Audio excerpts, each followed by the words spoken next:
માત્ર ખાંડ નહીં, ડુંગળીના ભાવ પણ ભડકે બળી રહ્યા છે। છેલ્લા 10 દિવસમાં ડુંગળી બમણી થઈ ગઈ, જેના કારણે ગૃહિણીની મુશ્કેલી વધી। ડુંગળીની સાથે શાકભાજીના ભાવમાં વધારો થયો। વરસાદ ખેંચાતા શાકભાજીના ભાવમાં 10 થી 20% વધારો થયો।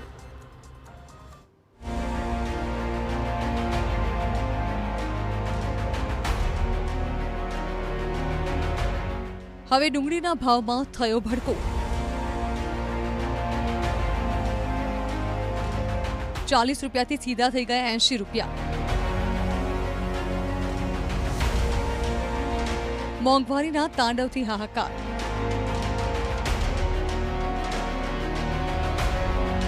બેફામ ભાવ વધારાથી વધતી મુશ્કેલી। તહેવારોની શરૂઆત થાય તે પહેલા જ મોંઘવારીએ મચાવી દીધો છે હાહાકાર। પેટ્રોલ, ડીઝલ અને સીએનજીના ભાવમાં પહેલા જ વધારો થયો હતો અને હવે ખાંડ પણ મોંઘી થઈ ગઈ।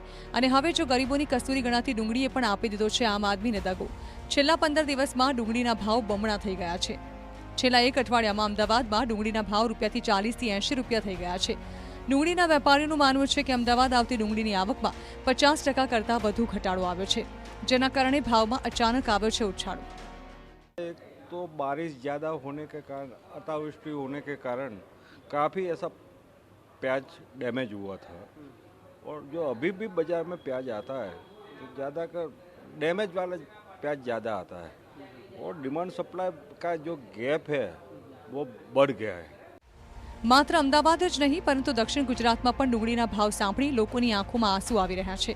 પહેલા સુરતમાં ડુંગળી 20 રૂપિયા મળી રહી હતી, જો કે હવે ભાવ 45 અને 50 રૂપિયાને પાર પહોંચી ગયા છે અને વેપારીનું માનવું છે કે આગામી 2 મહિનાઓ સુધી ભાવમાં વધારો રહેશે।